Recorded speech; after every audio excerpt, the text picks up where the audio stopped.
everybody will have to bear with me this evening as I see they updated the software and they got me with that whole, hey, try this new thing, and I clicked on it. Now it's all different. So fun. Oh, good. I got my chat back. Okay. It's even got a new window frame. Kind of cool. So I can have myself bigger and the presentation smaller. So we'll get a few more minutes. I am early. Sorry, there is no countdown this evening because I usually have the camera shut off and the countdown playing. And now that I switched to this goofy thing, and oh my, okay. Now I got this weird thing on the bottom, I guess, too, right? That little ticker thing. I do not like that, but I guess that is what it is, right? So somebody is on YouTube. I don't know who that is, but that was kind of a quick hop on whoever it was. So if you want to comment, that would be awesome. So then I know who is on. Give it a few more minutes. Hopefully some Facebookers will jump on here as always.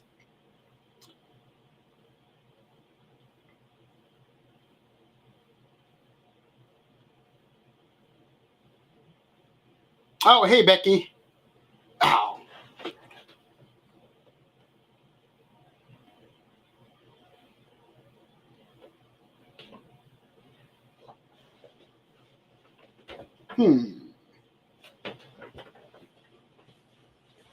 Oh, okay.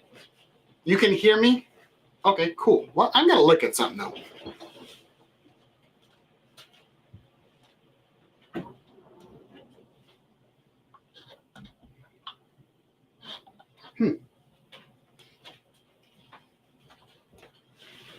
And I'm back.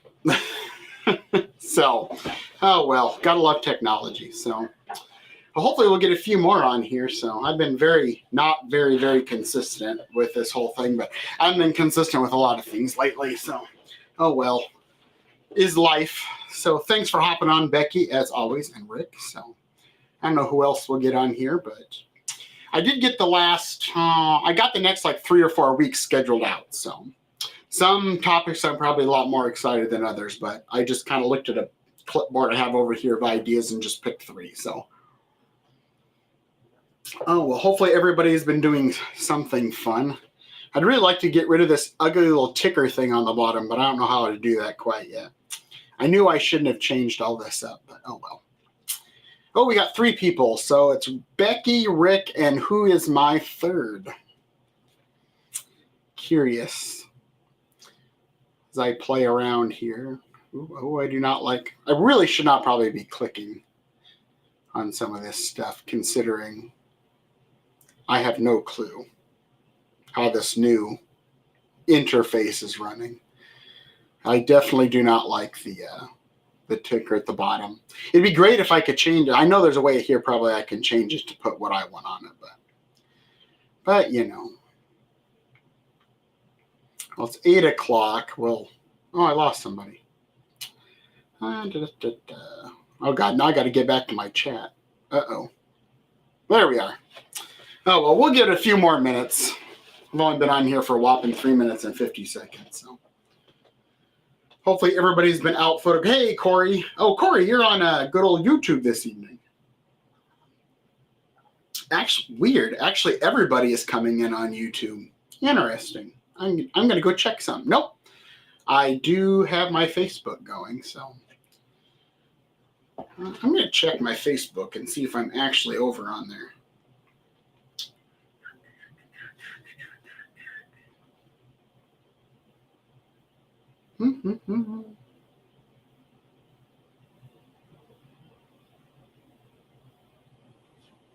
Gotta love technology. Oh, yeah, according to Facebook, it says I'm live, so we'll give it a few more minutes. I have nothing else to do this evening, so yeah, it says I'm live, Corey, on Facebook. That's where I usually get everybody. Well, I got 4 now, so we'll see. Yeah, I am live on Facebook.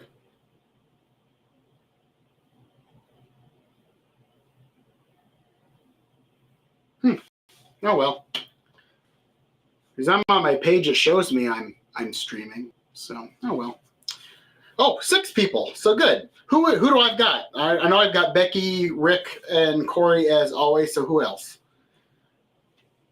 comment somewhere, some way, so I can see. I always like to know who I'm talking to.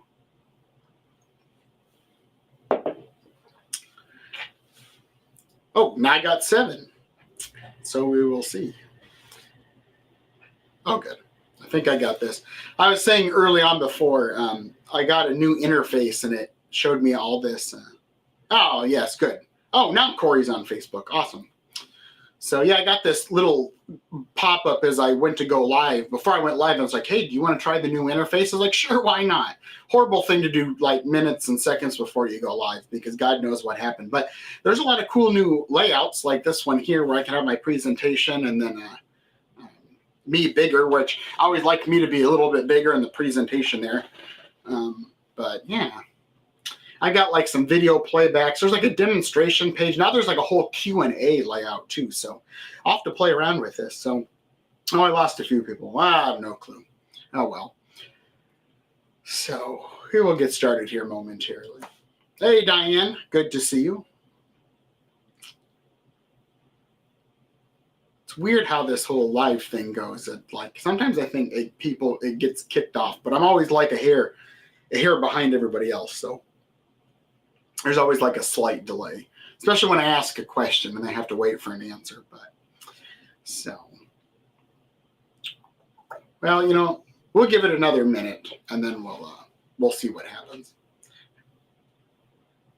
Hopefully now it'll be more consistent because I think the next 3 weeks I've got stuff scheduled. So I just need to get back into the habit of doing that stuff. First, you got to feel like doing it. So. And then I got to work about getting this weird follow us on Twitter at Restream.io because that's not me and I don't do Twitter. I didn't even think Twitter was a thing anymore. Oh, well. Huh. Oh, like I said, we'll give it another minute or so here and hopefully we'll get some people. Oh, I keep losing people. What is up?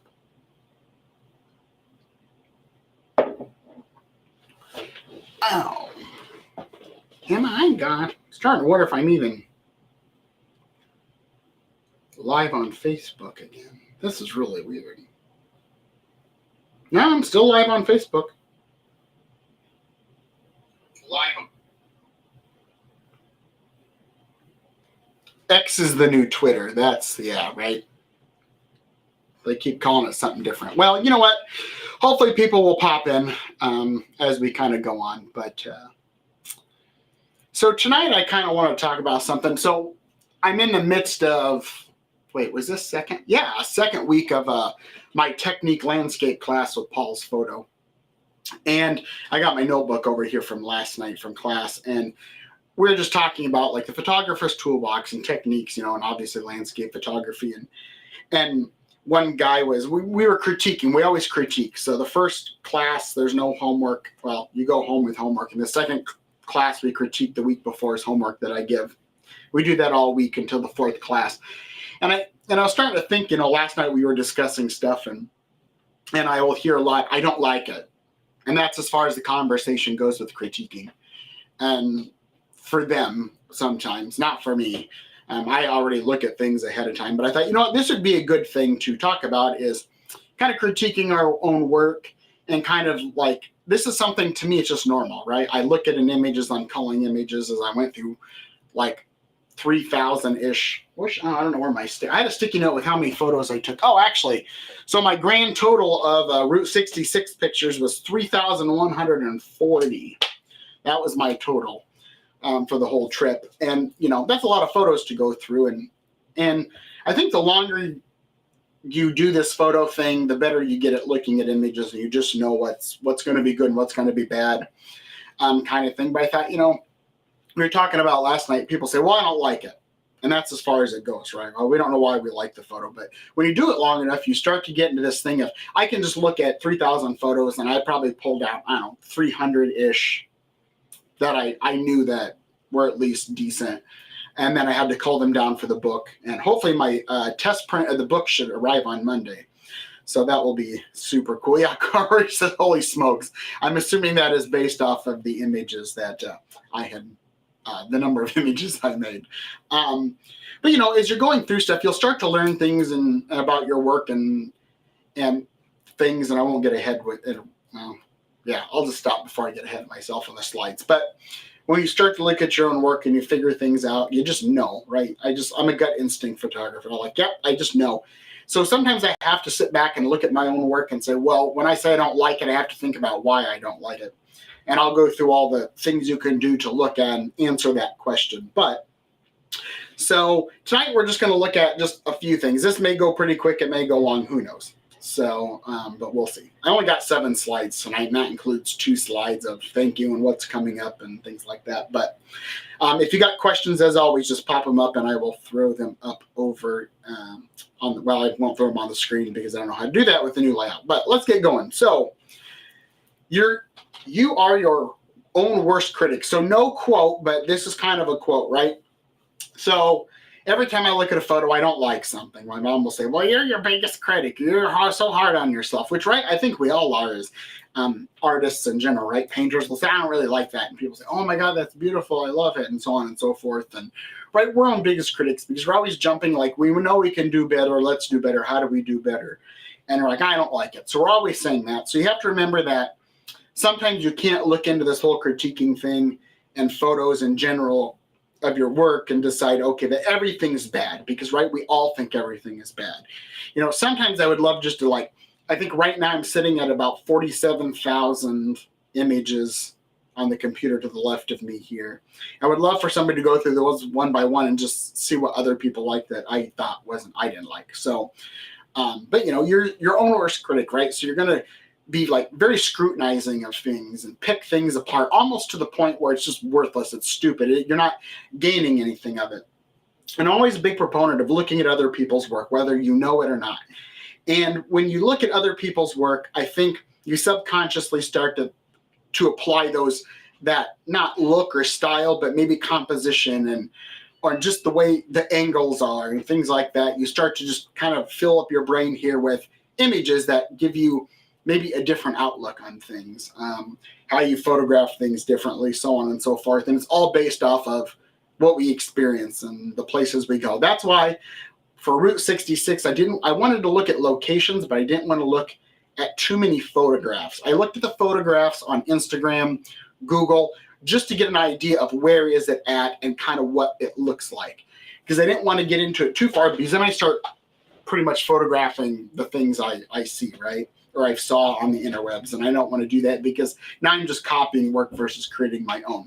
So, you know, as any of us, as you look at your work, you know, sometimes they say when people want to copy you, you should be flattered, but I call it annoying because that it's just like, well, just figure out how to do your own thing. But, you know, being your own critic too helps you become a better viewer of other people's work, because if you're super critical of your own, you'll start to look at other people's stuff, not as critical or as in depth, but you can start to go there if you need to. You know, when I've been asked to judge photos, right? Sometimes it literally came down to some of these photo contests where I had 2 very, very strong images, and it come down to the technical execution part of shutter speed. Literally is the only thing that set it apart. Was picture A had a perfect shutter speed in the sense that there was no softness of the image because of a shutter speed blur issue, where the other one was probably because of that. So then it makes it easy. A is the winner, B is the second place, right? But it comes down to that. You have to start, the more you look deeper into a photo, the harder it really is, I think, to figure out what's good, what's bad, because then you start nitpicking, you know, kind of thing. But overall, it's, you know, we are our own worst critic, but in many ways it can help us, but in many ways it will hinder us by getting to the point where we're too critical of our own work or somebody else's work, you know. But, you know, it is what it is, right? So we're our own worst critic. So this is the biggest thing I hear. I don't like it. Well, okay, I can look at an image and say, okay, you know, here's my photo. I don't like it. What good does that do to ourself? Or let's say you have a friend. It's like, Justin, look at this photo. And I'll look at it and say, I don't like it. You just can't say I like it or I don't like it, because what does that do? There's no feedback. You almost have to start saying, well, why don't you like it? Or, well, why do I like it? And even though we're not getting very technical about that whole kit and caboodle, right, that it makes us think of why we like it. Okay, well, I like the color. Okay, that's a good start. Or I like the contrast, or I like composition. Okay, well, you can, it's like an onion, right? The outer layer is, we don't like it. The next layer is, well, we like, oh, Corey just brought up a very valid point. I will talk about that here in a minute. That second layer is, well, we like it, right? We liked, what did I say? Let's just say we like the way the kind of composition was laid out. Okay, now we're into that second layer. I don't like it as the first layer of the onion. The second layer is, I like the composition, right? We can keep digging deeper into this, and that's what we have to do. Well, why do we like the composition? What composition technique was it? Was it leading lines or rule of thirds, right? And maybe that's as far as we go. We get to that third layer of the onion, and now I can look at it and say, I like it because of the composition, and the composition was set up in a way where I used rule of thirds. Perfect. That's why we liked it. Or I can say, well, I don't like it, right? First layer of the onion. The second one is, what don't I like? I don't like composition. Why is the third layer of the onion? Why don't I like it? Maybe it's like, well, it's not exactly rule of thirds, and that's what I needed, right? So now we know why we don't like it. Then you just go on to the next thing, and you're like, okay, what else do I like? What else don't like? And this is a good process to do in your head after you've picked an image and you're editing it. Because sometimes I'll look at it, and I was like, I know there's an image there. There's just, I don't like it, and I'll want to skip to the next one. And then I have to go back and say, okay, layer one of the onion, why don't I like it? Oh, I don't like the composition. Okay, well, what is it? Well, I don't like it's almost rule of thirds, but it was slightly off. It wasn't exactly rule of thirds. Okay, now in the fourth layer of this onion and processing will be, first one, I don't like it. The second one was, well, I don't like it because of composition. Well, the third I don't like was because it wasn't exactly rule of thirds. Well, the fourth one is now going to be, how do I fix it? What can I do to correct what I don't like, right? So then I can I can crop. There, I've answered it, right? In 4 steps, I've answered the why I don't like it and how can I fix it kind of scenario. So, hey, Peggy, that is awesome. Oh, I got 7 people on now. That's awesome. I like the number 7 and higher. Makes me feel better. So Corey had a very valid point when I was saying, I don't like it or like it. And he goes, you must have liked it when you took it, though, right? So that's a very valid point. I'm glad you brought that up, Corey, because it's one of those things oh, hey, Don. And I might liked it at the time, right? Oh, that's okay, Paul. Paul's running late. Paul's off on an adventure, I do believe. But that's okay. We're not really too terribly deep into things yet. But we took it when we took the photo. Let me reverse that. We liked it when we took it. Hindsight's 20/20, right? I will tell you, if I'm uberly excited about 9 out of 10 times, if I get uberly excited about one photo, right, that I love, that I will go back a million times and preview it in the camera and just admire it because I love it, 9 times out of 10, maybe 7 out of 10 times, I will end up, once I get on the screen over here big, it's just not, it kind of flats, goes, lets all the air out of the balloon. But then there's stuff that I will look at and like, I don't like it because of this. And then I get on the screen, I really look at it big. It makes more sense. I like it. So I'll go into some points here where all of this will kind of come into play too when we look at it more into these images. But it comes down to sometimes just because I thought it was right today. That's why I will tell people, even if you get a picture you really like and you think that's the one, you have to keep shooting beyond that I like it, because tomorrow the I like it was I don't like it. Now, sometimes you can go back to that onion again and go through all the layers and figure out why I don't like it and correct some of that, right? But sometimes it's just not worth it, right? To chase that and keep going at it, because there are other images within the numerous images in between that may be stronger or just as strong and slightly stronger in some way. But that's where you just got to say, hey, if you don't like it, why? And then if I like it, why? Because then again, if I like a photo for color, then I can look at it, it's like, well, why do I like the colors? Are they contrasting colors? Or is it just the overall palette of colors works. So then we start putting things into our little photographer's toolbox up here that now the next time we come across the same scene or we come across a scenario, it comes to be the point where, oh, I really like it. I remember I liked this one photo. I may not like the composition, but I liked everything else about it. Then you can start using those kind of little things and just recreate an image.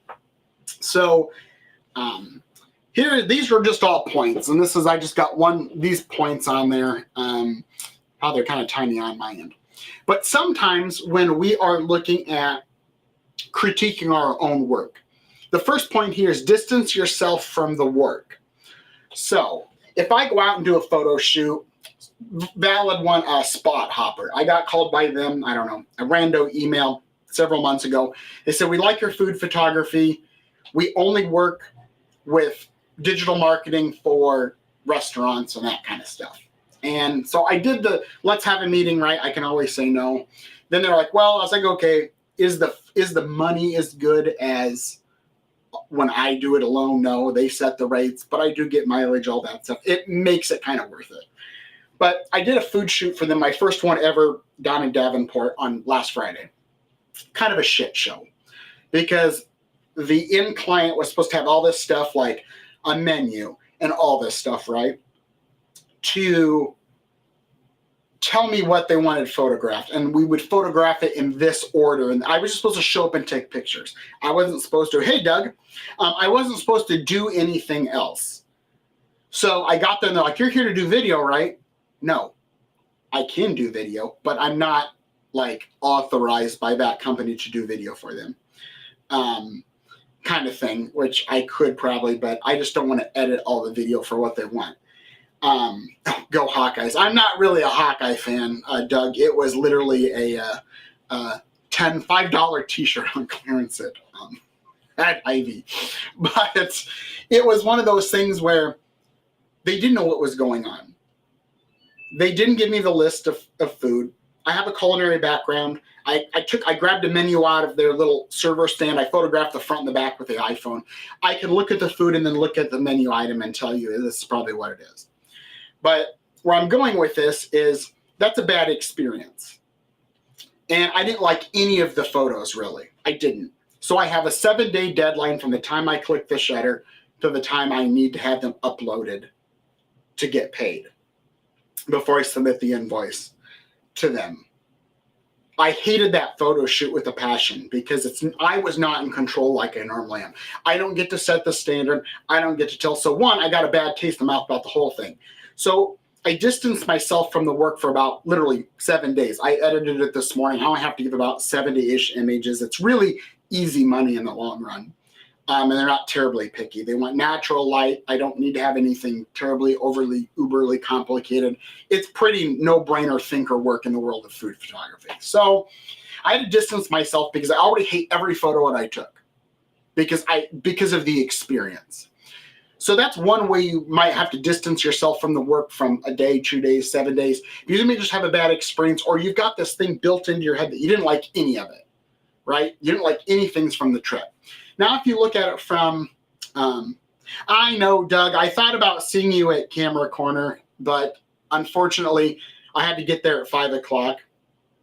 And it was till 7, and I was busy with work stuff all week, and I had a busy schedule. It was not fun. I know. Someday, if I come down to Camera Corner, I just need to make it a whole trip amongst myself just to go down there, because if I'm in town, I'm there for a very short time. So next time, Doug, next time. So back to my point of distancing yourself from the work is based off of that. That was just a bad experience. I didn't like anything, right? So 7 days later, there's some that I didn't like. That's how I always work. The angles were wrong. The lighting was wrong, blah, blah, blah. But there are a lot of good, solid images in there. I had to distance myself from that work, so I loved it again. Number 2 is sometimes you have to distance yourself from the work because you loved every photo you took on that trip, right? And you would come back and that same day, and you just think it's all great. Now you can't figure out which ones are good. So you start posting all this stuff because you think it's great. And then I don't know, 6 days later, a week later, a year later, maybe 90% of those weren't so hot, right?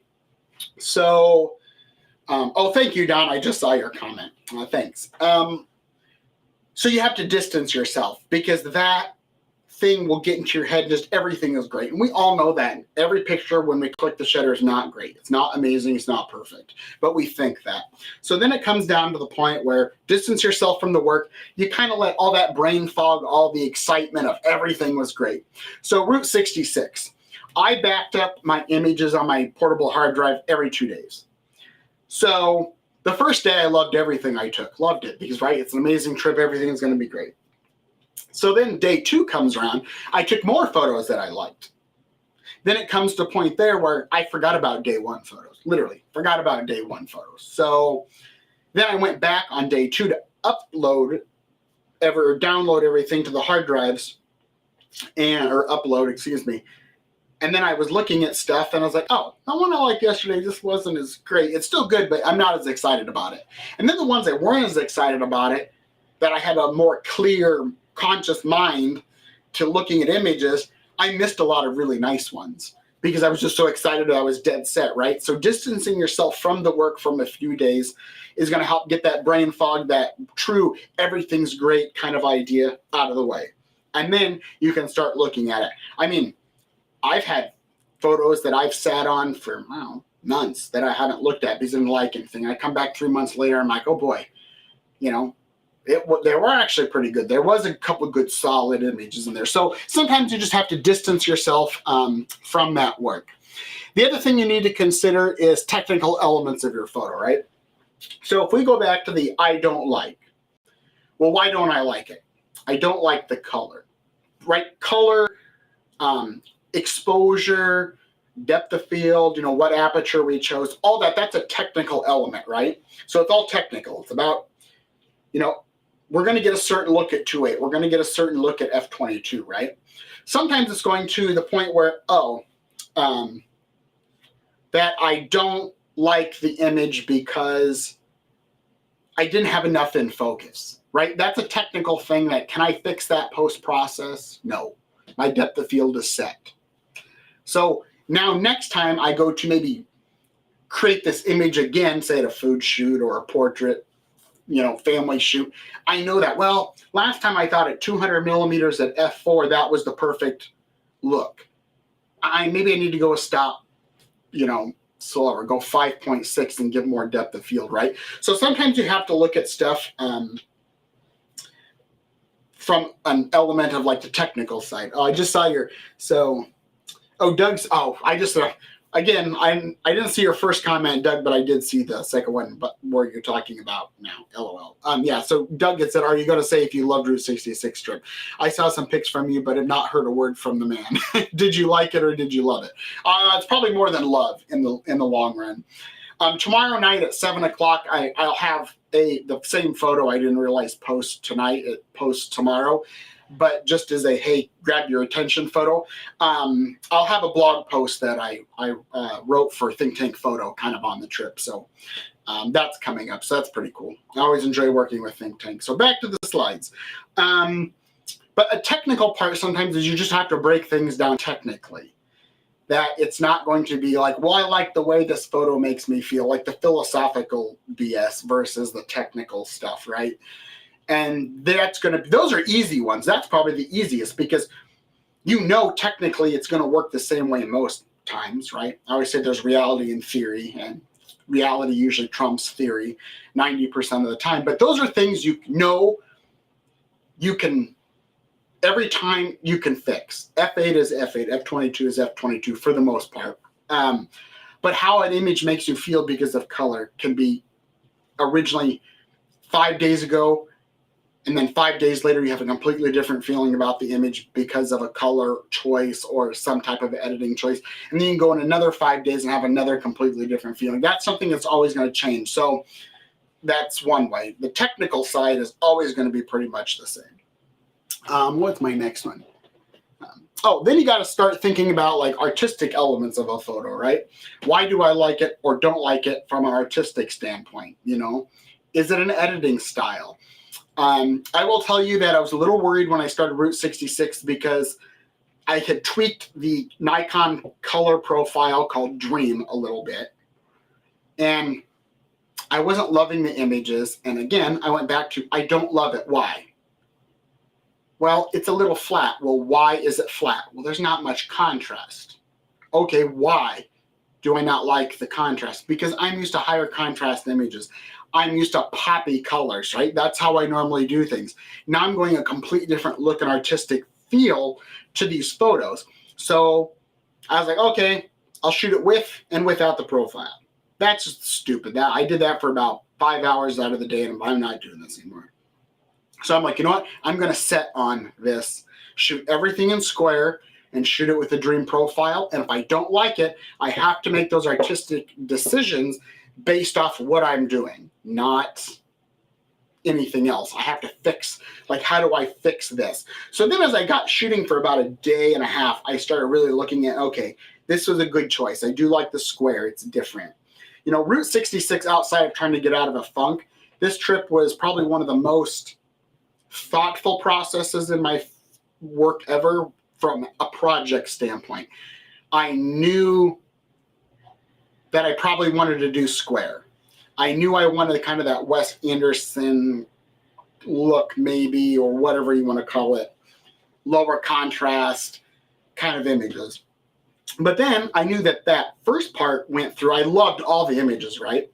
So first time ever, I felt like I had a solid grasp of the theme, what I wanted to photograph, where I'm going, and it all tied together finally.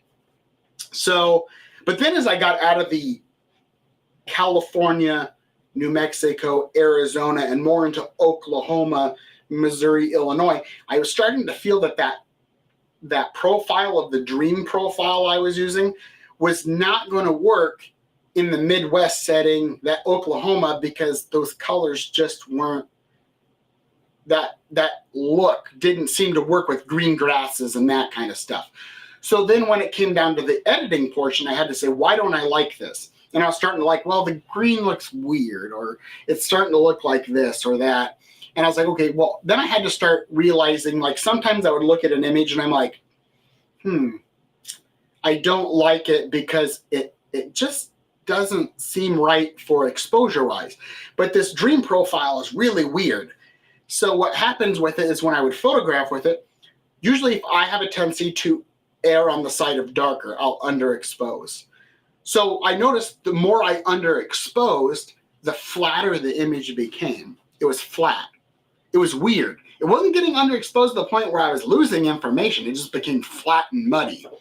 Then I had to start looking, well, how do I fix that in camera?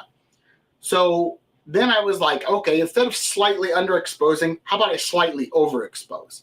Then that muddiness and that flatness kind of went away. Like, it was brighter. It was just weird. I had to change the whole way I've ever thought about thinking about how I photograph things in that sense. So that was great. So again, as I'm doing the process, I had to think artistically with the profile and how do I get it. And after about a day or so of photographing more in that Midwest green grass, not that more deserty kind of feel, Adobe feel, you know, stucco buildings and that kind of thing, I was starting to learn how to use that profile now for that. So then it worked. So sometimes you have to look at it from the elements of artistic and figure out where you're going to go from there. So the next one is, does your photo match the style you're trying to convey? I guess I kind of just talked about that. So let's skip that one. Sometimes you have to revisit and reflect, right? I kind of talked about, you know, distancing yourself from the work for a set period of time, or, you know, I don't know what my set period of time is from distancing from the work. It could be a week. Like that photo shoot I did in Davenport was more for, I had a deadline, I had to hit it, so I had to do it today to get paid, right? So I did it, not because I wanted to. But if it's a personal project, I will distance myself from the work till it starts nagging on me to go look at it, and the time is right. But sometimes you have to go back and look at an old image and reflect on it. Is that may not be, you may have new tools in the toolbox, right? New editing techniques, things that, you know, software, things that Adobe can do. I've had some stuff where I wanted to remove some more complicated images, right? Kind of stuff out of an image. And I just didn't have the skill set 5 years ago to do it. Now I have the skill set to do it because Adobe's tools have gotten easier to use, things like that. So sometimes you have to go back at a later date and reflect on those images and look at it and say, okay, maybe am I seeing this differently? I mean, the two photos, no, the one photo from that got accepted and purchased at the art show in Sioux City, that was an image of the tree, Guardian of Glacier, which is what I called it for the show, was the tree. And I loved the photo from the day I took it till then, but I didn't love it because I didn't like the processing. Why don't I like the processing on it? Took a long time to accomplish. It was lots of time in front of the computer asking, why don't I like this thing? Why don't I like that? Well, then I would change the why of not liking it, and then it would change something else I already did. So it was a very long journey to get that image, but I love it. It didn't print quite exactly the way I wanted to, but it was still great, kind of thing. So revisiting that image literally a year, almost 2 years later. At that point, it was a year and a half later, and then revisited and reflected on what kind of image do I want for this show coming up. And I reflected on, like, that's going to be the one. And hey, great. It was a great decision, right? I made $1. So, but sometimes you have to reflect on that work over longer periods of time. And, I've looked at stuff where I've gone back 10 years to an image and saw it. I'm like, it's actually pretty good. And I just overlooked it. So, also, too, is self-critique is also about learning from mistakes and successes. So a lot of time we focus on the critique part of why we don't like it and how can we make our photo better.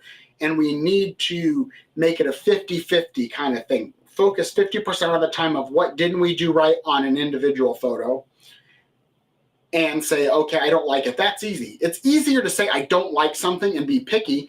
I think we need to take the other 50% and focus on the success. When we get an image, why do we like it? Just don't say, well, I like it and it worked, right? And that's easy. Go to that next layer or 2 or 3 or 4 or 5 of the onion and dig deeper into why we like it. I think you're going to learn just as much on the success side of an image as you do the failure side.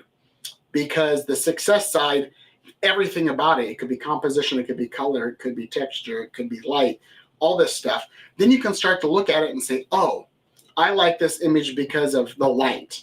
Well, now the next time you're out, and you found 5 or 6 great solid images from crappy light. Last night in a technique landscape with Paul's photo, we were talking about side light, front light, back light, quality of light. Well, when we start to realize that I can make great amazing images in poor light.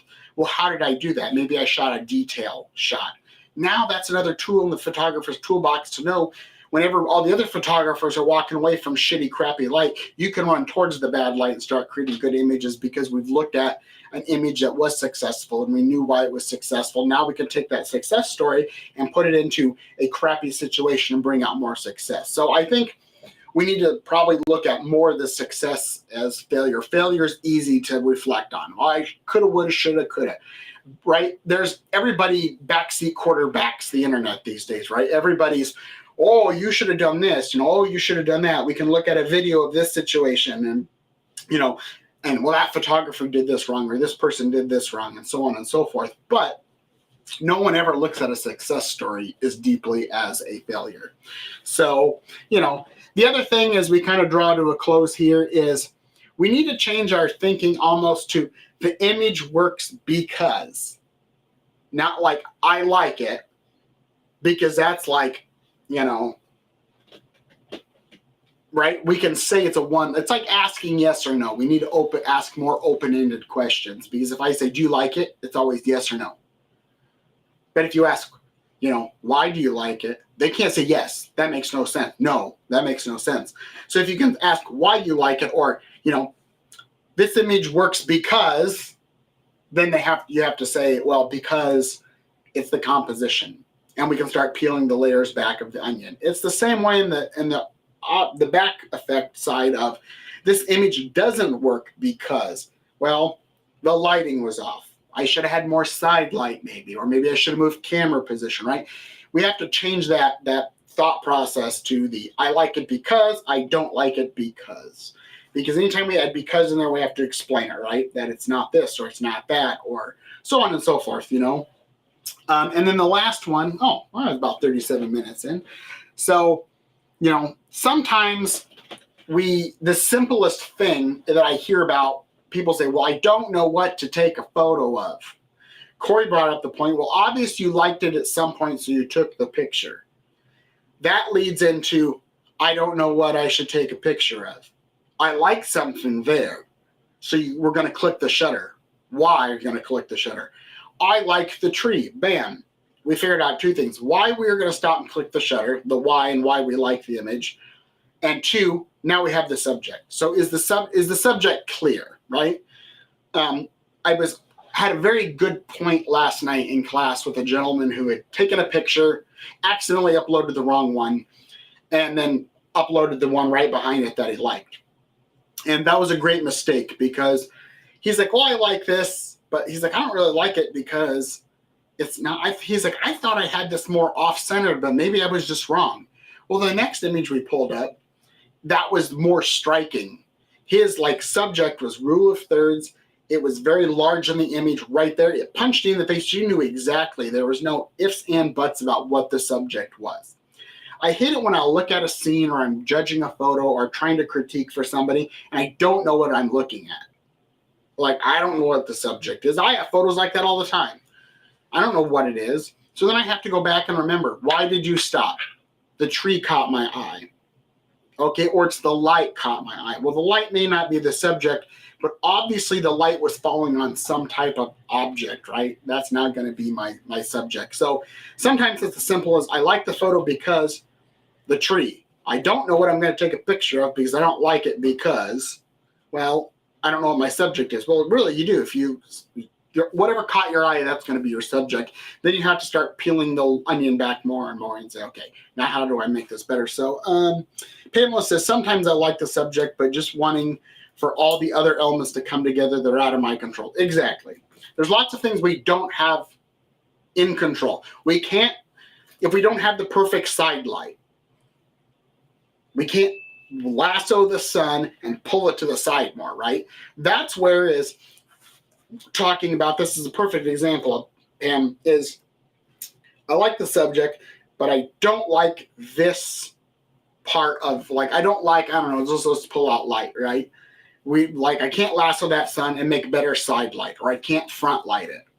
So if I like the subject, but I don't like the light, what can I do in camera while I'm physically staring at this image? The next is why I don't like the light. Well, now how do I make it that I like the light? Is it a camera change position? Is it zooming farther in? Maybe taking a 70-200 lens and getting closer to the subject to get rid of, say, that weird tree we don't like. Or sometimes it's as simple as the slow, just a little creak of the camera down to get rid of something, or just zooming in slightly or widening it. It's simple things. So, you'll like the subject, but you don't like the other element. And then let's say there's 4 elements in the image. Your first element is your subject. That's what you love. But let's just say it's light, an extra tree, and I don't know, some piece of junk, right? Those 3 elements that we do not like, take them one at a time and figure out, how do I fix this one? Then move on to this one. How do I fix that one? Move on to this one. And when you fixed all 3, now we like all 4 elements. We either add it or get rid of it. So anytime you're creating a photograph, compositionally, in my mind, anytime you choose to take away something or choose to add something into the composition of the photograph within itself, you need to make the conscious decision and effort to decide, if I choose to add this in, does it make the image stronger? Yes, then let's keep it. Does it make the image less strong? Yes, let's get rid of it. So really it's all of adding and subtraction of objects and elements. Maybe you have like this nice rule of thirds image and there's a pole on the left. And then you zoom in a little bit, a tighter shot, and get rid of the pole. Well, sometimes that little bit of tightness in the image just kind of throws it all off. So you photograph it the way it is and you think, well, I'm going to get rid of it post-process by removing it in Photoshop. That's what you have to do. Things like that. So you just got to think of every time so wrapping up here, in the end, look at it and say, okay, I like it because of this. And then, but I don't like it because of these 3 elements. Fix those 3 elements, or fix the things one at a time that you do not like, and it should make a much stronger image in the long run. So, any questions before I get to the last couple slides? I thought this was going to go by super fast. It didn't. I guess once I get going, right? So, oh boy, we ended up getting 13 people on tonight. Wow, that was a good thing.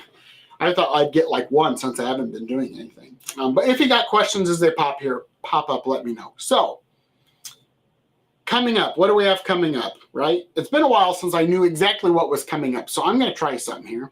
I'm going to make this bigger so I can actually read it. So next week, I've kind of talked about the art of seeing before, but I want to go into this a little bit deeper and kind of like leading from tonight and more into it. So the following week, we're going to talk about the photographer's toolbox. What is that? You've probably heard, I say it all the time. It's kind of been my thing anymore. I've coined the photographer's toolbox. It's techniques, it's accessories, it's that. So we'll talk about that and kind of get into what I think the photographer's toolbox is, why you should have your own. And this is not a physical thing. It's like a metaphor kind of thing. Like if I'm using that right, it's kind of an invisible thing. But and then I'm really excited about the last one. So from lens to page, I'm going to go through my wins, my losses, and help you if you choose to take on the endeavor and be a crazy lunatic like me and get into doing some books. So obviously everybody know I got the Iowa, the Land Between Two Rivers. That's a whole different beast in itself because that's a publishing book, right? That was published through a publisher. But if you don't know, I'm working on my next book of Route 66, right?